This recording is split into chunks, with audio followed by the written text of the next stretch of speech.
Magandang araw po sa inyo mga kaibigan. Sa ngalan po ng Iglesia ni Cristo ay nagpapasalamat po kami sa inyo, mga minamahal po naming mga kababayan, sa pagpapaunlak po ninyo sa paanyaya ng aming mga kapatid na daluhan ang ganitong mga aktibidad ng Iglesia ni Cristo. Bago po namin ipaglingkod sa inyo ang mga salita ng Panginoong Diyos ay nais po muna naming ipakilala sa inyo kung ano ang Iglesia ni Cristo na naglilingkod po sa inyo ngayon. Ang Iglesia ni Cristo ay isang nagsasariling iglesia at hindi nakaugnay sa alinmang kalipunan ng mga iglesia. Hindi ito isang denominasyon o sekta, kundi isang iglesia para sa lahat ng taong tutugon sa tawag ng Panginoong Diyos at iyayakap sa tunay na pananampalataya. Anuman ang kanyang lahi o nasyonalidad, kultura, kalagayan sa lipunan, antas ng pamumuhay at naabot na pinag-aralan.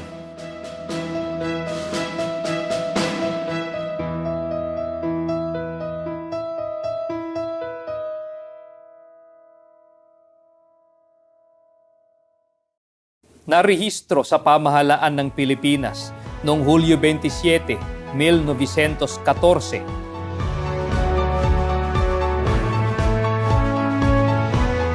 Pagkalipas ng 107 taon, umabot na sa 159 na mga bansa at teritoryo ang narating ng pangangaral ng Iglesia ni Cristo. Pinaninindigan nito ang mga aral ng Panginoong Diyos na nakasulat sa Biblia. Ito ang tanging saligan ng pananampalataya ng mga kaanib nito. Sa pangunguna ng tagapamahalang pangkalahatan ng Iglesia ni Cristo, ang kapatid na Eduardo V. Manalo, katuwang ang mga ministro at ministerial workers ay nagpapatuloy ang pangangaral ng mga salita ng Panginoong Diyos sa lahat ng mga tao, saan mang panig ng mundo, kahit pa sa panahong ito ng pandemya. Ito'y patuloy na nagre-resulta sa libo-libong mga tao na nagpapasyang umanib at magpabautismo sa Iglesia ni Cristo.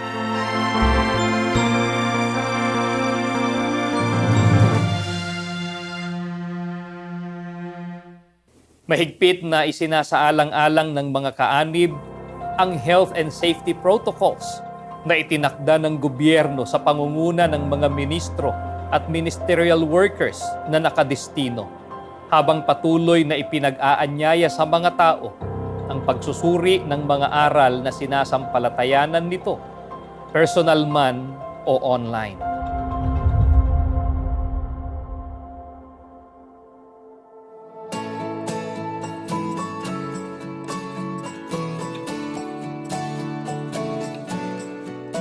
Sa mga dako namang mahigpit na ipinaiiral ang quarantine measures, ay sa kani-kanilang tahanan isinasagawa ang pagsambang pansambahayan.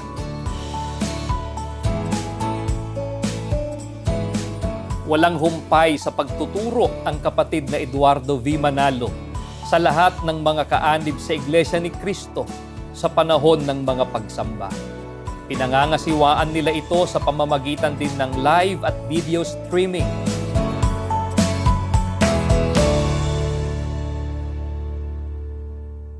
Upang patuloy na masunod ang utos ng Panginoong Diyos at matugunan ang pangangailangan ng lalo pang lumalaking bilang ng mga kaanib, walang humpay ang Iglesia ni Cristo sa pagpapatayo ng mga gusaling sambahan sa iba't ibang panig ng mundo.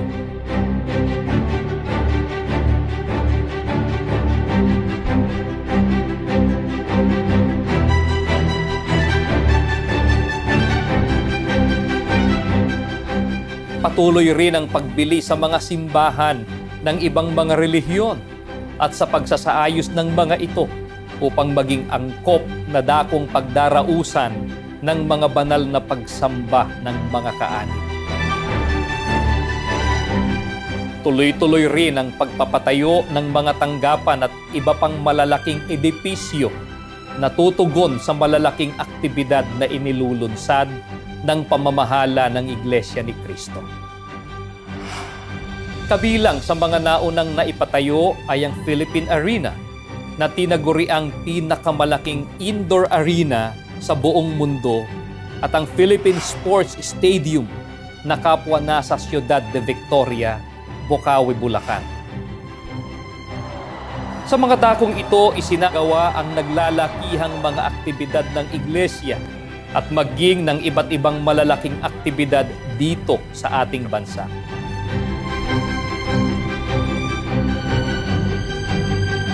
Kamakailan lamang ay ipinagamit ng tagapamahalang pangkalahatan ng Iglesia sa pamahalaan ng Pilipinas ang malaking bahagi ng Ciudad de Victoria Complex bilang mega quarantine facility na tumugon sa mga pangangailangan ng marami nating kababayan na nahawa sa COVID-19 hanggang sa sila ay tuluyang gumaling.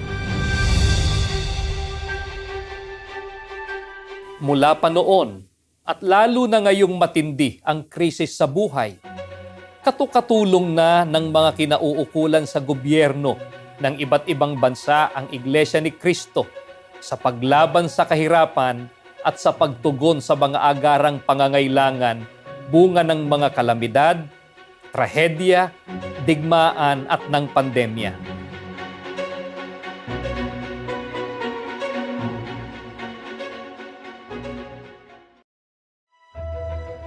Sa layuning lalong makatulong ng pangmatagalan sa mga taong higit na nangangailangan, ay ipinasya ng tagapamahalang pangkalahatan ng Iglesia ni Cristo na magtatag ng mga komprehensibong proyekto hindi lamang dito sa Pilipinas, kundi maging sa iba't ibang bansa.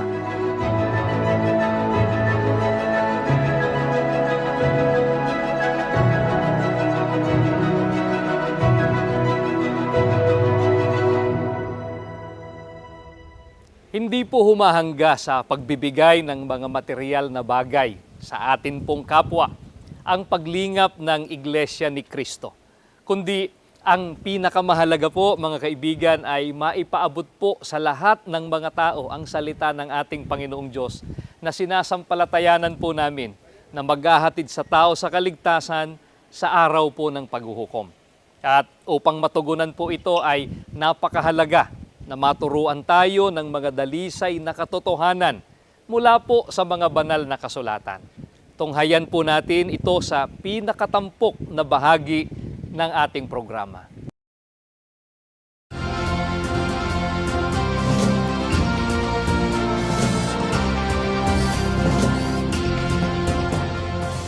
Mga kaibigan at mga magulang, gaya po ng tinalakay po natin sa nakaraan sa pamamagitan po ng Biblia, na ang paglilingkod at pagkilala sa Panginoon Diyos ay isang katutubo o likas na pananagutan, obligasyon ng lahat po ng mga tao sapagkat ito ang pangunahing layunin ng pagkakalalang sa atin ng Panginoon Diyos.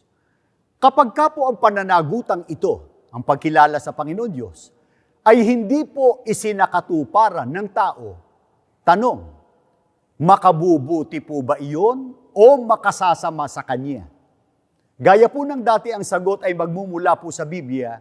Ang babasahin po natin ay sulat ng dakilang apostol na si Pablo sa ikalawang Tesalonika sa 1:8 hanggang 9. Dinggin po ninyo at subaybayan at makikita nyo naman sa inyong screen na maghihiganti sa hindi nagsisikilala sa Diyos at sa kanila na hindi nagsisitalima sa ebanghelyo ng ating Panginoong Hesus, na siyang tatanggap ng kaparusahan na walang hanggang kapahamakang mula sa harapan ng Panginoon at mula sa kaluwalhatian ng Kanyang kapangyarihan.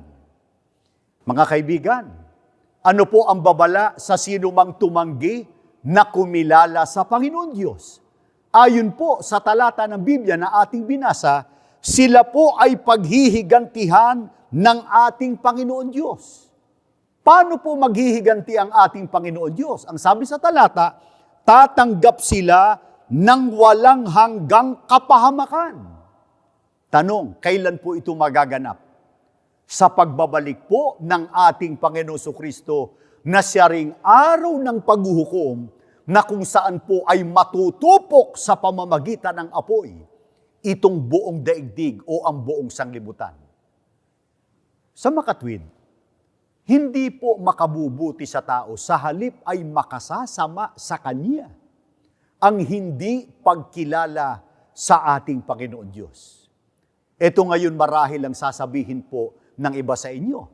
Aba ako, hindi ako makakasama sa mga taong paghihigantihan at tatanggap ng kaparusahang walang hanggan na parusa ng Panginoon Diyos sapagkat ako, kumikilala ako at ang pamilya ko sa ating Panginoon Diyos. Pero, ang mahalagang katanungan po mga kaibigan, ang tunay na Diyos po ba ang pinag-uukulan natin ng pagkilala at paglilingkod? Bakit po mahalaga na matiyak muna ng tao kung sino ang tunay na Diyos na pinag-uukulan o pag-uukulan niya ng pagkilala at paglilingkod? Sapagkat, eto sagot, meron pong hindi tunay na Diyos. Gaya po na nakasulat sa aklat po ng Jeremias sa 16:20, ganito ang ating mababasa. Ang mga tao ba'y gumagawa ng sarili nilang Diyos? Oo. Ngunit, hindi sila tunay na Diyos.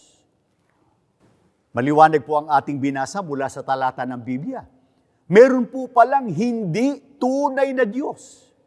Kung gayon, naglilingkod man at kumikilala tayo sa Diyos. Ngunit, ang pinag-uukulan po natin ng pagkilala at paglilingkod ay hindi naman siyang tunay na Diyos.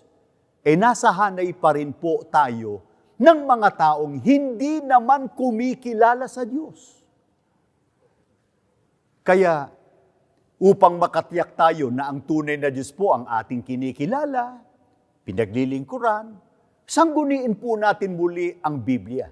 Tanong, sino po ang tunay na Diyos na itinuro ni Propeta Elias, na isa sa mga propeta ng Panginoon Diyos? Ang babasahin po natin nakasulat sa unang hari, sa 18:24, ganito ang ating maliwanag na mababasa. Tawagin ninyo ang inyong Diyos at tatawagin ko naman si Yahweh, ang tumugon sa pamamagitan ng apoy. Iyon ang tunay na Diyos. At sumagot ang bayan, sang-ayon kami. Mga magulang at mga kaibigan, may binabanggit po dito si Propeta Elias na Yahweh, pansinin po ninyo, Yahweh, na kanyang dadalanginan o tatawagan, sapagat ang sabi niya mismo, iyon ang tunay na Diyos. Sino po ang tinutukoy niyang Yahweh na siyang tunay na Diyos? Ang babasahin natin po ay sulat ng propeta na si Isaias. Sa Isaias po, 64:8, ganito ang ating matutunghayan sa talatang ito ng Biblia. Gayunman, O Yahweh, aming nalalamang ikay aming Ama.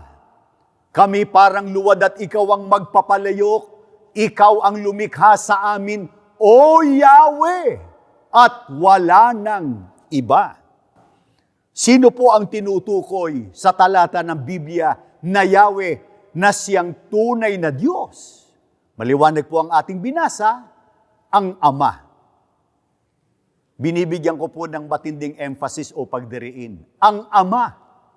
Kaya ang Ama lamang ang tunay na Diyos na kinilala po ng mga tunay na lingkod ng Diyos sa panahon ng mga propeta o ng bayang Israel.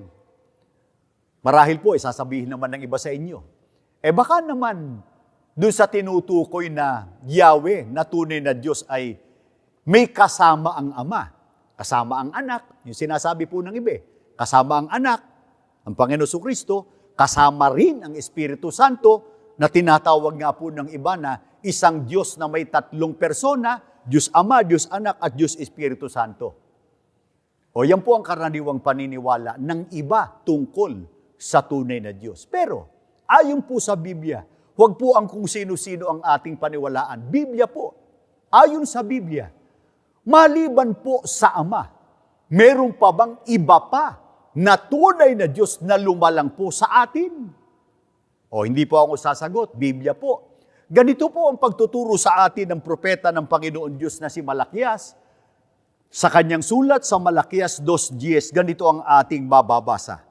Hindi ba iisa ang ating Ama at ito'y ang iisang Diyos na lumalang sa atin? Mga sumusubaybay po sa palatuntunan ito. Ang iisang Ama, ang siya rin pong iisang Diyos, ayon po sa mga propeta. Kaya ano pa po ang katibayan sa Biblia na iisa ang tunay na Diyos na kinikilala ng mga taong tunay na sa Diyos? O ganito naman po ang pahayag sa atin ni Propeta David sa awit po sa 86:10. Ganito ang ating mababasa. Sapagkat ikaw ay dakila at gumagawa ng kagilagilalas na mga bagay, ikaw na mag-isa ang Diyos. Mga kaibigan namin, lalo po sa hanay ng mga hindi pa po kaanib sa Iglesia ni Cristo, letra por letra po na nakasulat sa Biblia, ikaw na mag-isa ang Diyos. Sino po ang ipinakilala ng mga propeta na nag-iisang tunay na Diyos? Binasa na po natin kanina, ang Ama na lumalang po sa ating lahat. Kaya nang magturo po ang ating Panginoon Kristo, ang pinakadakilang sugo ng Panginoon Diyos, ilan din at sino rin ang ipinakilala niyang tunay na Diyos? Ang babasahin po natin nakasulat dito po sa Aklat ng Juan. Ito po ay saklaw na po ng New Testament o bagong tipan ng Biblia. Sa Juan 17:1-3, ganito ang ating matutunghayan na nilalaman po ng talatang ito ng Biblia. Pagkasabi ni Jesus nito, tumingala siya sa langit at nagsabi, Ama, dumating na ang oras, luwalhatiin mo ang iyong anak upang luwalhatiin ka rin ang iyong anak. At ito ang buhay na walang hanggan, ang makilala ka nila, ikaw na kaisa-isang tunay na Diyos at si Jesucristong sinugo mo. Ayon po sa mga talatang ito ng Biblia, ilan po ang tunay na Diyos na ipinakilala ng ating Panginoon Jesucristo? Ang sabi niya, nang siya'y tumingala sa langit, ang sabi niya, Ama, ito ang buhay na walang hanggan, ang makilala ka nila, ikaw na kaisa-isang tunay na Diyos. Gaano po kahalaga o gaano kaimportante ang makilala natin ang Ama na kaisa-isang tunay na Diyos. Ipinapapansin ko po yung talatang binasa ko sa inyo, sabi ng Panginoon Jesucristo, at ito ang buhay na walang hanggan. Kaya, sa amin po ng mga kaanib sa Iglesia ni Cristo na naglilingkod sa inyo sa palatuntunang ito, ay iisa rin ang Diyos na aming kinikilala na itinuturo sa inyo walang iba kundi ang Ama, sapagkat ang pananampalatayang ito ang ikapagtatamo po ng buhay na walang hanggan. Kaya ipinapapansin po namin sa inyo kung paanong paghihigantihan at parurusahan ang mga hindi kumikilala sa Panginoon Diyos. Sa kabilang dako po, gagantimpalaan naman ng buhay na walang hanggan o maliligtas ang mga taong kumikilala at naglilingkod sa Ama na siyang nag-iisang tunay na Diyos na lumalang po sa ating lahat. Mga magulang at mga kaibigan, isang katotohanan ng maaaring nababago po at nagpapalit ng henerasyon ang mga tao sa mundo at nagkakaroon po ng iba't ibang mga paniniwala, prinsipyo, paninindigan, Subalit nananatili po ang katotohanan mula noon hanggang ngayon. Ay hindi po nababago ang katotohanan ito na ang pangunahing pananagutan ng tao, ang maglingkod. Pansinin po ninyo, ang maglingkod, ang kumilala at sumamba sa iisang tunay na Diyos na walang iba kundi ang Ama. Marami na po ang nakaunawa ng katotohanan ito na ibinabahagi po namin sa inyo sa iba't ibang religious programs ng Iglesia ni Cristo. Ang totoo po, narito po ang ilan sa kanila. Subaybayan at panoorin po natin ang ginawa po naming pakikipanayam po sa kanila.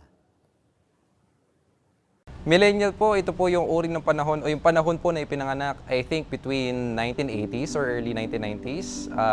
Siguro mga around 25 years old up until 40 years old. Nakaraniwan po ito po yung mga taong abala po sa paggawa ng maraming bagay. It's either pag-aaral, abala rin sa pagtatrabaho, pagpapayaman ng kanilang experience. Mahilig sa hiking, skydiving, at kung ano pang mga pinagkakaabalahan. Para sa akin, free-spirited. Kumbaga, kung ano talaga yung nasa sa loob nila, inilalabas talaga nila yon. Mapa social media or mapa personal pa po yan. Parang ayaw po namin nung sa traditional way, yung talagang dadaan pa sa mahabang proseso bago mo marating yung isang bagay. Parang mas okay po sa amin yung instant. Andiyan na, provided na sa amin. Natutulungan kami ng technology para makamit yung goal na yun. Para po sa mga millennial, priority nila talaga, experiences. Mamuhay ng independent, magawa yung mga bagay na gusto nila at ninanais. Itong YOLO po na tinatawag ay ito yung sinasabi pong you only live once, na kung saan po ito nga po ang tinitake advantage po ng mga millennial na iisa lamang po ang buhay, kaya naman dapat gawin na nila kung ano yung magagawa nila sa panahon ngayon. Dati po, ang paniniwala ko, hindi obligado. Hindi ka obligado sa Diyos. Gusto namin mag-enjoy. Mag-enjoy lang ang sarili namin. Habang nabubuhay kami, gusto namin enjoyin yung pagiging millennial namin. Noon po yung pagpunta sa simbahan, pagre-relihiyon, hindi po talaga siya kasama sa priority ko. Kumbaga, ang goal ko lang noon, school, bahay, makatapos, makapagtrabaho. Pumupunta po ako ng simbahan tuwing linggo kapag may mga kasama po mga kaibigan, kasi po parang hindi ko po kayang pumunta mag-isa dahil parang nahihiya o hindi po ako sanay. Pero noon po, wala po talaga sa akin, sa hinuha ko na mapupunta ako dito sa Iglesia ni Cristo. Ang alam ko lang talaga sa Iglesia ni Cristo ay yung sabi nila, hindi kumakain po ng pagkain na dugo. At ang alam ko din po ay hindi po sila nagsa-sign of the cross. Nung hindi pa po ako iglesia, wala po talaga akong alam kahit isang bagay. Hindi ko rin po alam kung bakit, hindi ko maipaliwanag, pero yun po, hindi ko po talaga sila kilala, yung Iglesia ni Cristo. Nagsimula po yung malalim na kabatiran ko sa iglesia noong naanyayahan po ako ng kaklase ko sa PUP. Total free time ko naman po noon. Sumama po ako sa kanya. Ang una ko pong napakinggan, iisa lang po ang Diyos at yun ay ang Ama. Para sa akin po, medyo nalito po ako. Kasi sa dati ko pong relihiyon, pag nagsa-sign of the cross po, tatlo yung binabanggit po namin. Yung Ama, ang Anak, at yung Espiritu Santo. Taong 2019, nagtrabaho po ako bilang isang call center agent. Tapos, nagkaroon po kami ng isang Facebook page. Doon din po yung mga call center agent. Tapos may isa po ako doon naging isang kaibigan. Tapos siya po ay naglakas loob na magpakilala sa akin ng kanilang relihiyon. Yun nga po yung Iglesia ni Cristo. At dahil din naman po sa mahilig ako mag-browse ng cellphone ko, mahilig ako sa mga social media, madali ko lang pong nahanap yung mga Facebook pages na yun. Until, yun po, nag-start na po ako magbasa, manood ng mga videos about Iglesia ni Cristo. Dati po, wala po ako alam sa Iglesia ni Cristo, pero meron po akong schoolmate na nag-imbita po sa akin na dumalo sa pagsamba. Hindi ko po makakalimutan yung unang beses po nakapasok sa gusaling sambahan. Yun po yung sa lokal po ng Punta. Talagang ma-amaze ka po doon sa, hindi lamang po sa ganda ng gusaling sambahan, kundi sa kaayusan po. Iba yung ano iba yung aral dito Iba yung aral na kinalakihan ko. Siguro po dala nung pagiging adventurous ng mga millennial. Tsaka po yung pagiging curious. Kinontak ko po ulit yung kaklase ko, tapos sinabi ko sa kanya, pwede bang makinig ulit? Dahil po dun sa mga nabasa ko, sa mga napanood ko, nakatotohanan talaga sa loob ng Iglesia ni Cristo. Talagang determinado akong pasukin na yung iglesia. Yung mga aral talaga na nakapagpa-decide sa akin para pumasok po yung sa iglesia. Yung naiisa lang ang Diyos. Iisa lang po ang Diyos at hindi po Diyos si Cristo. Nagulat din po ako sa sarili ko nun kasi wala naman po talaga sa priority ko nun ang pagdarelihiyon. Kaya hindi ko alam ba saan ko nakuha yung courage sa magpaalam po nun para magpatuloy. Dati po kasi kapag may problema ako, tatakbo ako sa Instagram, Facebook, Twitter. Doon ko po nilalabas lahat ng problema ko. Pinupost ko lang po siya dyan. Pero ngayon po, ang takbuhan ko po ngayon, tanging Diyos lang po. Mananalangin po ako, hihiling po ako sa Kanya, magpapasalamat po ako sa Kanya. Malaki po ang pagbabagong naidulot sa akin ng pag-anib sa Iglesia ni Cristo. Kumbaga po nagkaroon po ng sense at direction yung buhay ko, kung ano ko ngayon. At nagkaroon po ng realignment yung mga priorities ko noon sa buhay. At ito na po ay ang paglilingkod sa Panginoong Diyos. You only live once, kaya samantalahin natin ang pagkakataong ito upang hanapin ang tunay na buhay. Yan ay matatagpuan dito lamang sa Iglesia ni Cristo. Naunawaan ko po kasi ang paglilingkod sa Panginoong Diyos. Ito dapat yung prioridad ng isang millennial, ng isang kabataang Iglesia ni Cristo, sapagkat ito ang magdadala sa atin sa tunay na kaligtasan. Mga kaibigan at mga magulang na hindi pa po kaanib sa Iglesia ni Cristo, nawa ay kahabagan kayo ng Panginoon Diyos na ang mga katotohanang naririnig at napapanood po ninyo sa programang ito ay makatulong sa inyong pagsusuri para maisagawa rin po ninyo ang matuwid o marapat na pagkilala sa iisang tunay na Diyos na lumalang po sa ating lahat. Ang paglilingkod na may kabuluhan sa harap niya. Ang paglilingkod na maghahatid sa ating lahat sa pagtatamo ng kaligtasan at ng buhay na walang hanggan. Sa panig naman po ng mga kaanib na sa iglesyang ito, Iglesia ni Cristo na bumangon sa malayong silangan o sa bansang Pilipinas, ito po ang mahalagang tanong para po sa ating lahat. Sapat na po bang naunawaan natin ang kahalagahan ng wastong pagkilala sa Panginoon Diyos? Ano po ang pananagutan natin sa Panginoon Diyos at ito ang inaasahan niyang ating isasagawa? Ang babasahin po natin ay tumutukoy sa mga hinirang ng Panginoon Diyos sa ating panahon o sa iglesyang ito na ating kinabibilangan. Dito po sa aklat po ng Isaias, 43:10, batay po rito sa isang salin ng Biblia, easy to read version, sa wikang Pilipino ko na po babasahin, ngunit makikita nyo sa inyong screen ang wikang Ingles. Ganito ang nilalaman. Sinasabi ng Panginoon, kayong bayan ang aking mga saksi. Kayo ang mga lingkod na aking hinirang. Hinirang ko kayo upang tulugan ninyo ang mga tao na sumampalataya sa akin. Hinirang ko kayo upang inyong maunawaan na ako ay siya. Ako ang tunay na Diyos. walang Diyos na una sa akin at hindi magkakaroon ng Diyos pagkatapos ko. Mga magulang at mga kapatid, ang tinutukoy po sa talatang ito na ating binasa, Isaiah 43:10. Kapag binasa po natin ang nasa unahang talata, sa talatang 5, batay po sa James Moffat Translation, ang banggit po doon, "From the far east will I bring your offspring." Mulaan niya sa malayong silangan, dadalhin ko ang iyong lahi.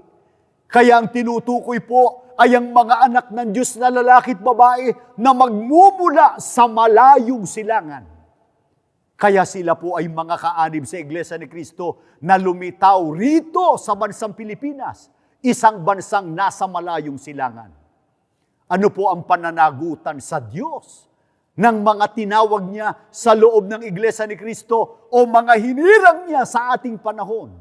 Ang sabi ng Panginoon Diyos, "Hinirang ko kayo upang tulungan ninyo ang mga tao na sumampalataya sa akin. Ako ang tunay na Diyos." Kaya, ang Iglesia ni Cristo po sa pangunguna ng ating tagapamahalang pangkalahatan, ang kapatid na Eduardo V. Manalo, ay puspusan po ang pagpapalaganap ng mga dalisay na aral ng Panginoon Diyos. Hindi upang magparami ng mga kaanib sa iglesia, kundi upang maraming mga tao ang sumampalataya at makarating sa wastong pagkaunawa kung sino ang tunay na Diyos na dapat makilala sa buong daigdig sa ikapagtatamo ng buhay na walang hanggan at kaligtasan. Hindi ba't binasa natin kanina sa Juan 17:1 at 3? Ang ikapagtatamo po ng kaligtasan at buhay na walang hanggan, ang sabi ng Panginoon Kristo, "Ama, ang makilala ka nila, ikaw, na kaisa-isang tunay na Diyos." Kaya sa mga tunay na kaanib sa Iglesia ni Cristo, dadalangan ko po, sa mga tunay na kaanib sa Iglesia ni Cristo, hindi po hadlang ang masamang sitwasyon ng daigdig, gaya ng pandemya sa ating panahon ngayon, kundi nagiging kasangkapan o instrumento pa ito upang maraming mga tao sa iba't ibang panig po ng mundo ang marating ng pangangaral ng Iglesia ni Cristo, mga salita ng Diyos na ating sinasampalatayanan. Kaya nagagamit natin sa pangangaral hindi lamang po ang mass media, ang print media, ang telebisyon, kundi maging ang social media, ang Facebook, ang YouTube, ang Instagram, ang Twitter, at iba't iba pa. Bakit po natin ginagawa ang lahat ng ito? Ano po ba ang ibig o nais ng Panginoon Diyos para po sa lahat ng tao na Kanyang nilalang? Hayaan po ninyong basahin ko muna ang ipinahayag na ito ni Apostol Pablo sa kanyang sulat sa unang Timoteo, sa 2:3-4, ganito ang ating matutunghayan.